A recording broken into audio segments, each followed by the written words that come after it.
बाछल ऐसे मन की निकली, बाग के फल रानी बाछल ने अपने आंचल में ले लिए, हीरा मोतियों से वो छवड़िया भर दी और उस माली से कह दिया कि माली तू जा, अपनी मालिन से कह देना कि मालिन महलों में आ जाए और जितना वो श्रृंगार चाहती है, जितने आभूषण चाहती है, मैं उसे दूंगी। हार, नथनी, कन्हौनी, अंगूठी, जो भी चाहती है मैं दूंगी, मालिन को भेज देना।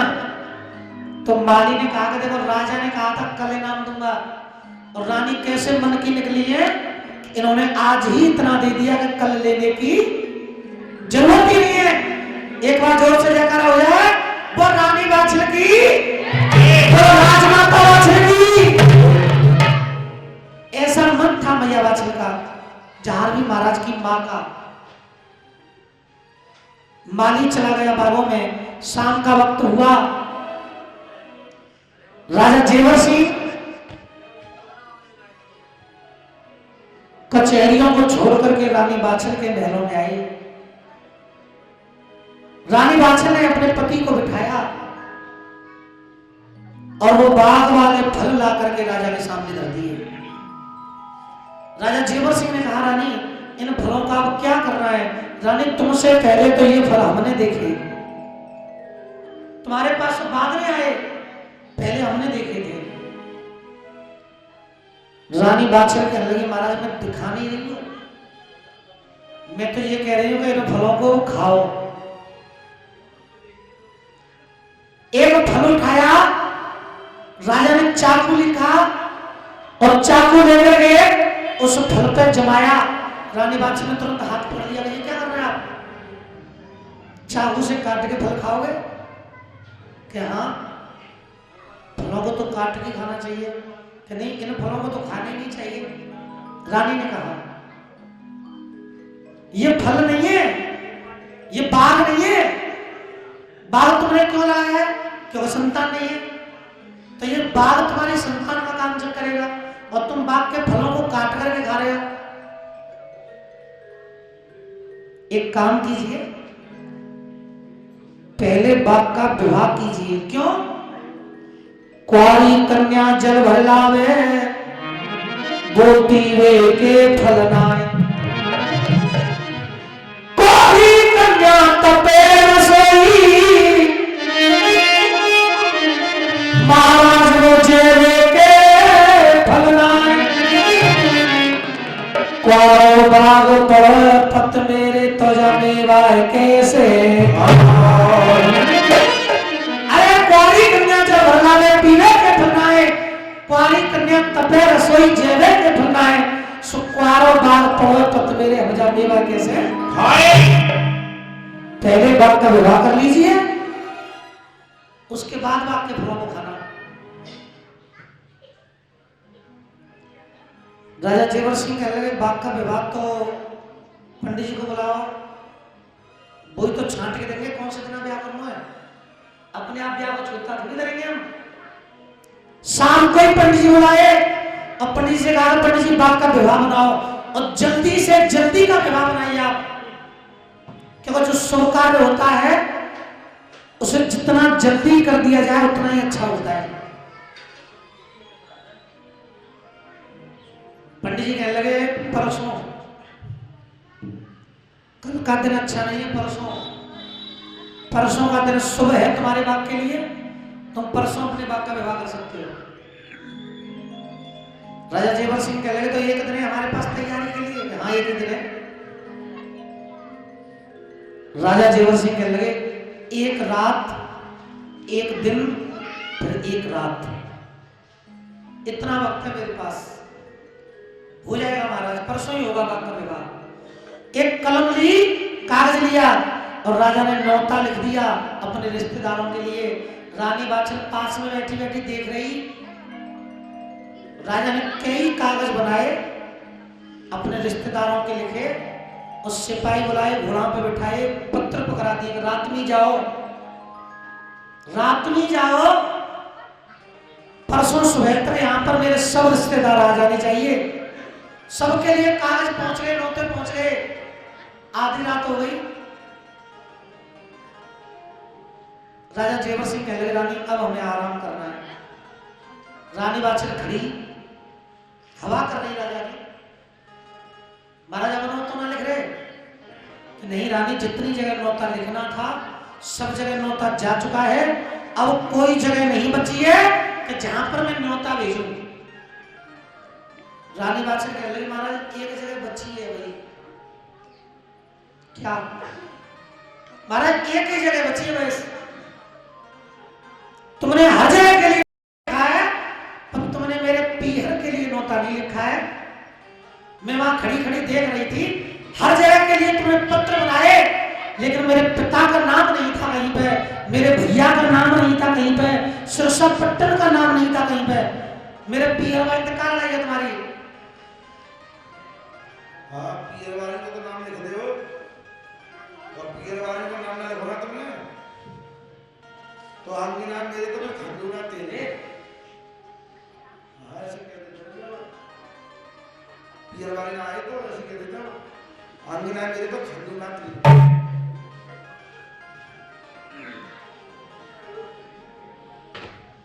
राजा जेवर सिंह कहने लगे रानी थोड़ी देर दो, तुम खुद भूल जाती हो रानी।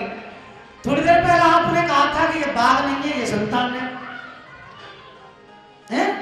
तुमने तो कहा था कि ये हमारी संतान है, और अब कह रही हो पीहर का ये नौता जाना चाहिए। जब संतान का विवाह होता है तो पीहर के लिए नौता जाता है। क्या जाता है? क्या जाता है? संगपने ले जाओ सहेली और सवाल रुपया हाथ ले जाइए एक गुड़ की भेड़ी। तुम गुड़ की भेड़ी ले जाइयो और जल्दी भात नौत के अयो। रुकियो मत। अरे तेरा पीहर बड़ी दूर है। मैया वासे कह लगी सुबह चलूंगी, दोपहर तक पहुंच जाऊंगी और दोपहर को वापस चलूंगी, शाम तक घर आ जाऊंगी। अरे मेरा पीहर बड़ी दूर है, मैं तो भात नौते हुए जाऊंगी हमारो।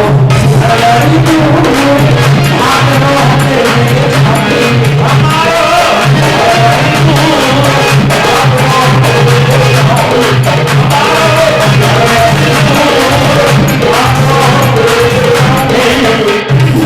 ये आज कथा का प्रथम दिन है और 7 दिन ये कथा चलेगी। इस कथा में एक विशेषता है कि कथा से हटकर के कोई भजन नहीं होता है। इसमें कथा से हटकर कुछ नहीं होता है, केवल बाबा की कथा ही कथा होती है। इस कथा के अलावा कुछ नहीं होता है। और कथा में जहां पर भी तुम्हें कोई ऐसा भजन मिल जाए कि हम इसमें नाच सकते हैं तो अपने आप खड़े होकर के नाच लीजिए, क्योंकि हम किसी से थोड़ी कहेंगे कि तुम नाचो। जहां तुम्हें अच्छा लगे वही नाच लीजिए। अब ये नाच का भजन है तो यहाँ पर नाच लीजिए। भाई भैया भात मत ले रही है तो नाचने का वक्त है, नाचिए। अरे हमारो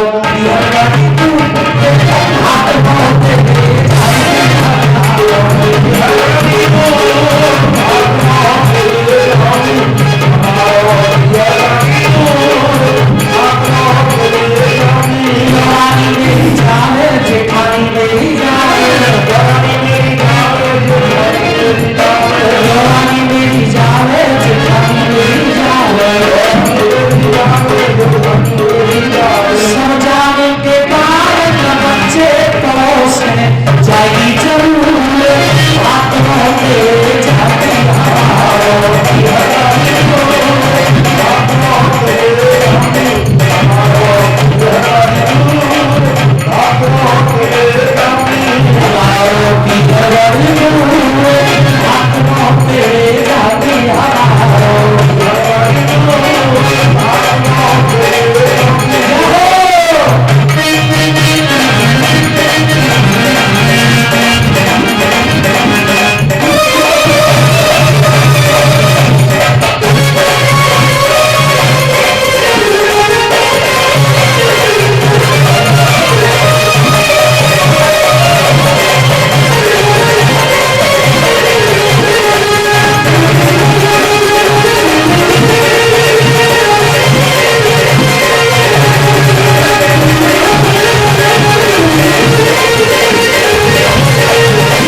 मेरी जान, जवानी मेरी जान है, जेठानी मेरी जान, मेरी जान, मेरी जान। सब जमाने के छोटे छोटे बच्चे कहों से चाहिए जरूर, साथ रोते जाने लगाओ, लगाने दो, साथ रोते जाने लगाओ, दिया बरूर, साथ रोते जाने लगाओ, लगाने दो, साथ रोते समाचने की सहेली, समाचने में सहेली, बातने में सहेली, समावती का हाथ लिए गोबरती भेली, चली चली थी हमें आई, घर में मेरा छोटा भाई, तो भैया अपने भैया से कहने लगी, रे भैया मेरे दिल्ली के सरदार सिरों से आए गयो मेरे भैया,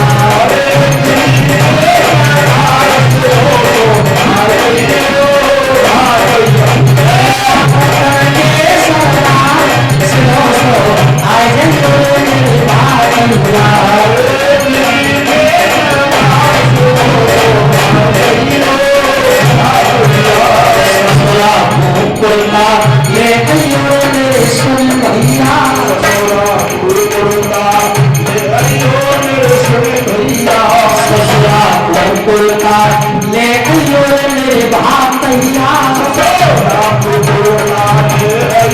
मेरे भातैया, मेरे लगवे को हार से दोसो आइयो मेरे भातैया,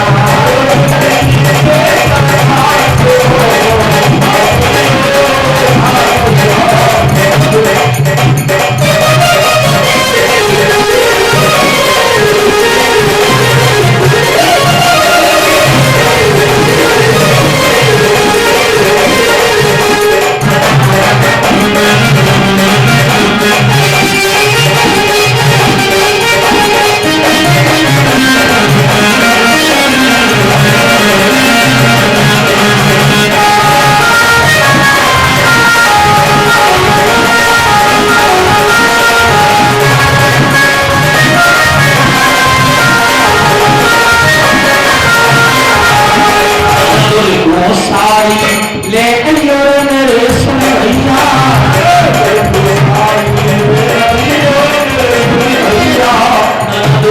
सारी ले आइयो मेरे सुन भैया,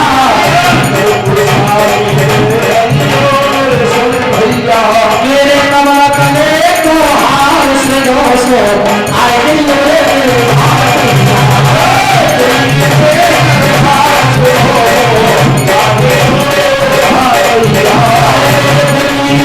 सरदार से दोसो आए गयो मेरे भैया,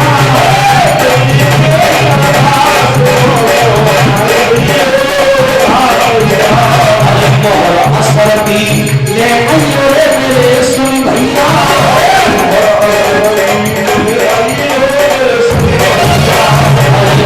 असरती ले आइयो मेरे सुन भैया,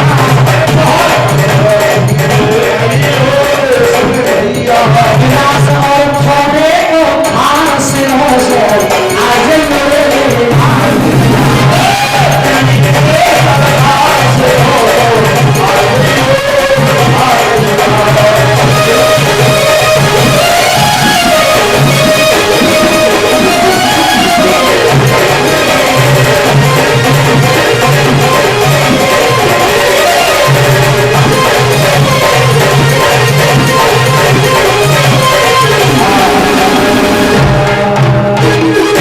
बोलो सच्चे दरबार की जय, बोलो जहांगीर महाराज की।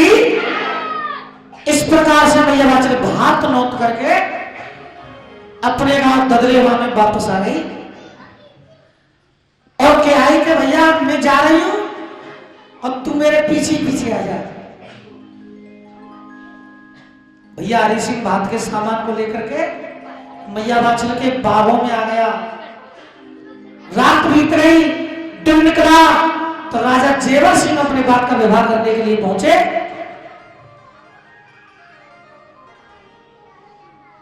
नाइन होशी के जुड़े पड़ोसी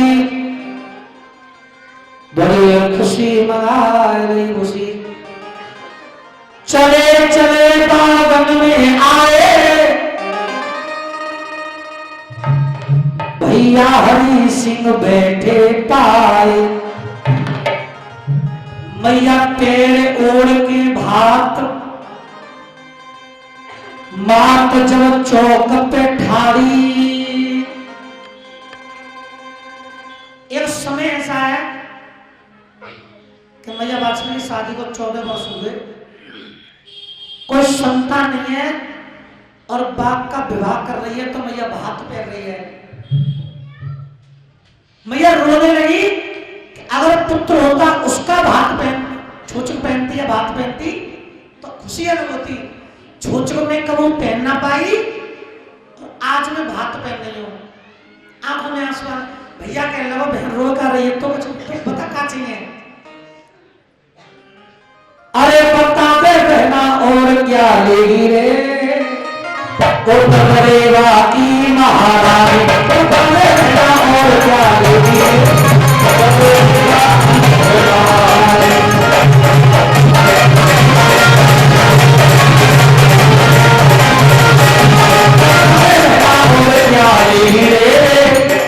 रेवा की महारानी।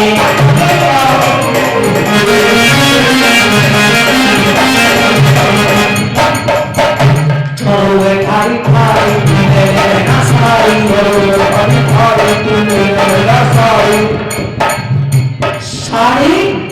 साड़ी ले ले जयपुर वाली चाहे ले बनारस वाली है। चोरोरे ठाड़ी ठाड़ी तू ले ले बहना साड़ी। लेकिन भैया का रोना बंद नहीं है तो भैया फिर कह रहा है अच्छा साड़ी ना चाहिए बता दे बहना और क्या लेगी क्यों ठाड़ी ठाड़ी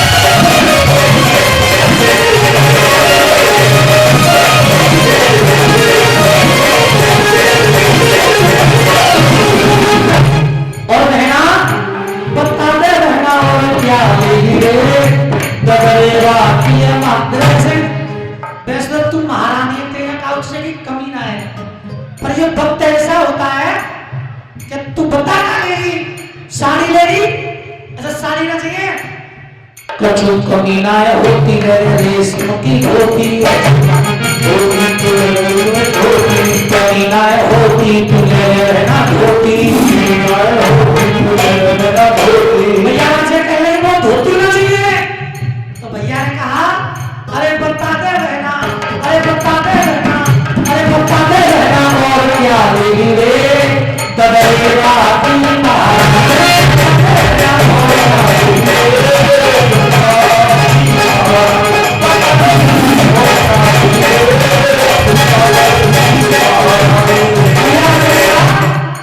चलिए लक्ष्मण है जो तू लाया जाए तो बांटते गंगा में और मोह का चाहिए मेरो मन समझाए मोसीना ते लगाए मन समझाए मोसीना से लगाए मन समझाए मोसीने से लगाए मन समझाए मोसीने से लगाए। अरे और मोरे कछुना चाहिए रे अरे और मोरे कछुना चाहिए रे तो मेरे छोटी और मोरे कछुना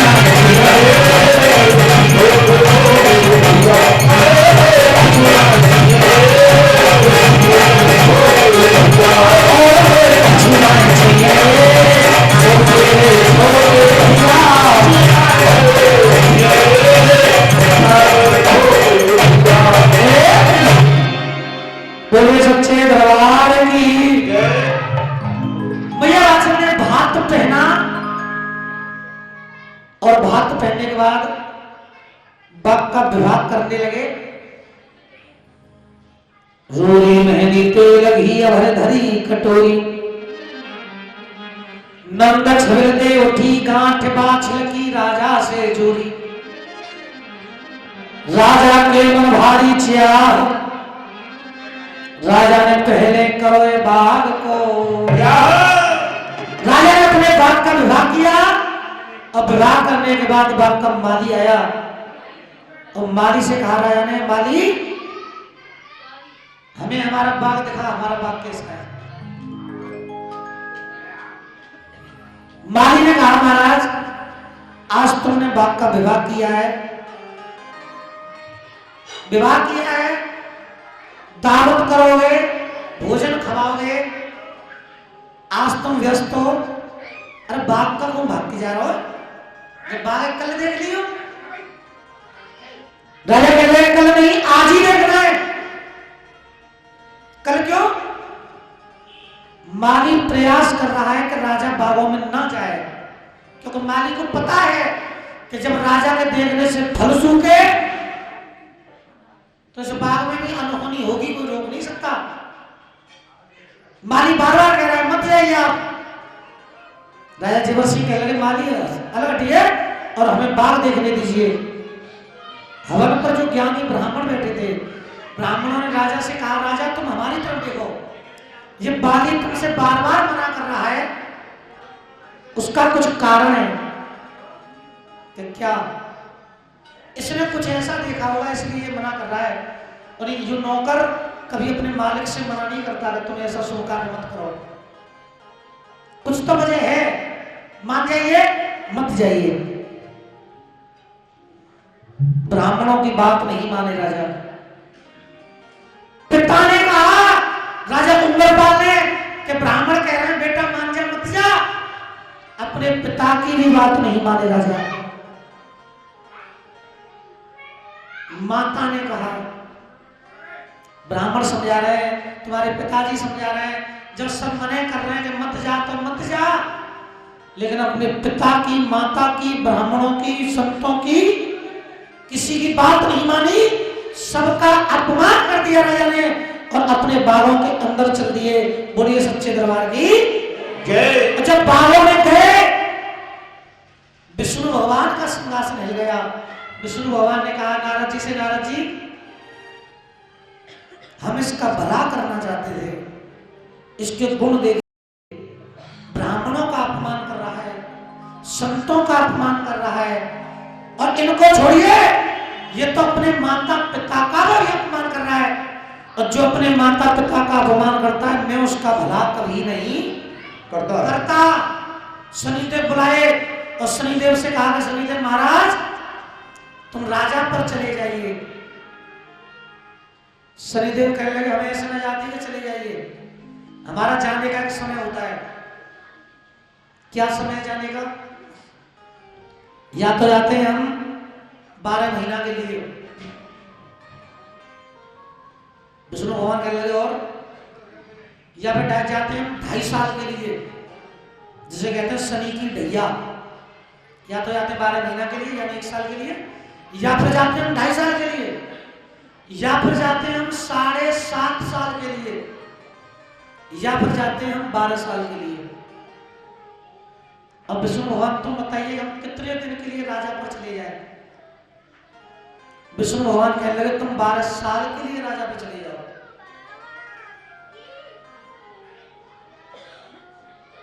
शनिदेव चले, इधर में राजा अपने बाग को देख रहे हैं और शनिदेव बाग के ऊपर मंडरा रहे हैं, लेकिन शनिदेव को ऐसा मौका नहीं मिल रहा है कि वो बाग का विनाश कर दें या राजा का विनाश कर दें। चलते चलते राजा जब बीच बागों में आ गए और बीच बागों में आकर के राजा ने एक केला का पेड़ देखा, उस केला के पेड़ को पकड़ लिया और उसे पकड़ के हिलाने लगे, तो नौलखा बाग में जितने पेड़ थे सब अपने आप हिलने लगे। तो राजा के मन में एक अहंकार आ गया कि ऐसा बाग ना तो आज तक किसी ने रेगिस्तान में लगाया और ना ही मेरे अलावा कोई लगा पाएगा। राजा के अंदर आ गई मैं, ये काम मैंने कर दिया, मेरे अलावा कोई नहीं कर सकता है। मैं भी 2 प्रकार की होती हूँ पंडित जी, मैं 2 प्रकार की होती हूँ। जैसे वो लोग हमसे कहते कि तुम नाथ हो, जोगी हो, क्या तुम बाबा की कथा कर सकते हो? क्या तुम जारी बाबा की कथा गाते हो? अब वहां पे लगती मैंने जवाब दिया कि हाँ मैं बाबा की कथा गाता हूं। तो ये अहंकार नहीं है, ये अहंकार तो नहीं हुआ। ये प्रचार है।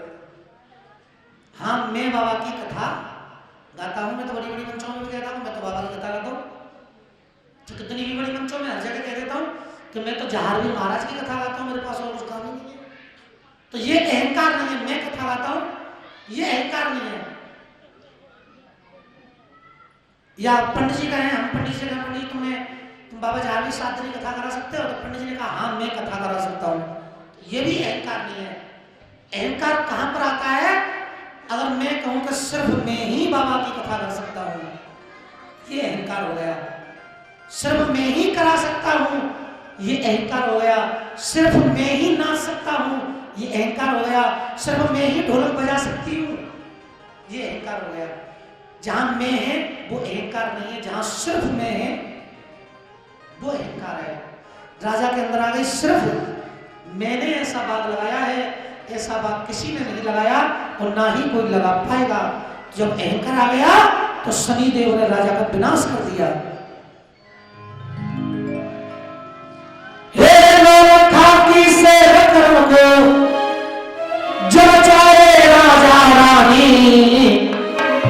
अरे माया अपरमकार प्रभु की नायका ले जानी।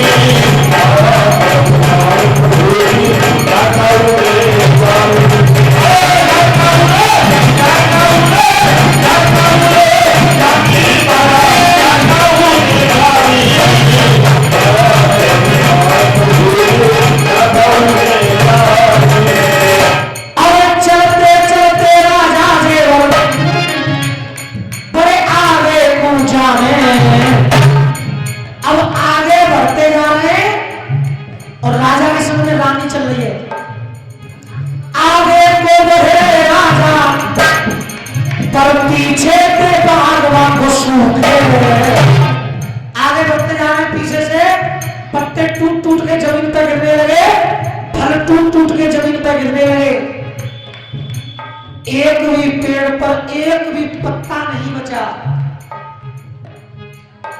आगे को बढ़े राजा पर पीछे पे बागवान सूख है। और देख देख बागन की हालत रानी का दिल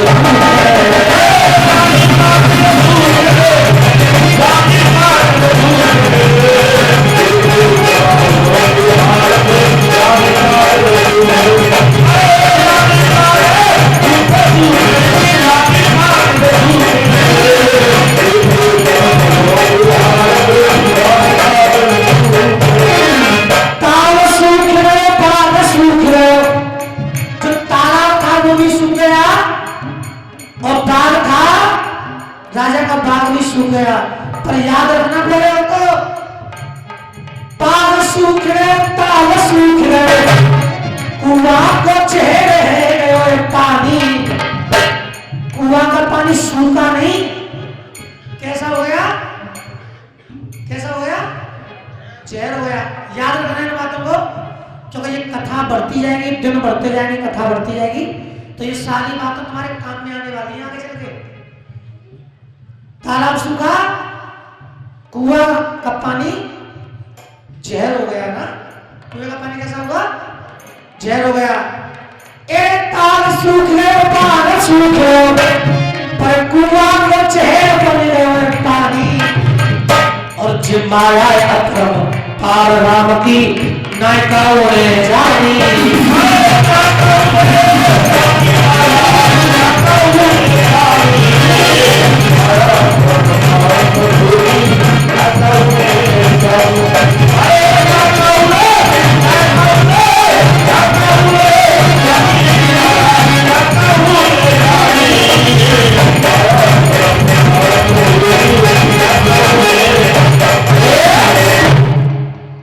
आगे बढ़ते जा रहा है, पीछे से बाल सूखता जा रहा है। देर में राजा का पूरा पूरा बाग सूख गया। तालाब की तरफ देखा, राजा का तालाब सूख गया। कुएं की तरफ देखा, कुएं का पानी जहर हो गया। वहां पर जो गांव वाले खड़े थे वो राजा को गालियां देने लगे और राजा से कहने लगे, राजा काहे कुआं बाग में खोटा तेरा दीदार है, कुआं के पानी बिसो भये अधबर से फाटी नार है। राजा तू क्यों आया बागों में? अगर तू बागों में नहीं आता तो शायद ये बाग कभी सूखता नहीं, और ये तो बाग था जो तेरे देखने से सूख गया। अगर सुबह सुबह कोई पक्षी मुसाफिर तेरे मुख को देखेगा, अन्न की तो भली चलाई, शाम तक उसे पानी नहीं मिलेगा। तो जैसा पापी इस धरती पर कोई दूसरा नहीं है। तुझे तो ऐसी जिंदगी से कहीं जाकर के मर जाना चाहिए।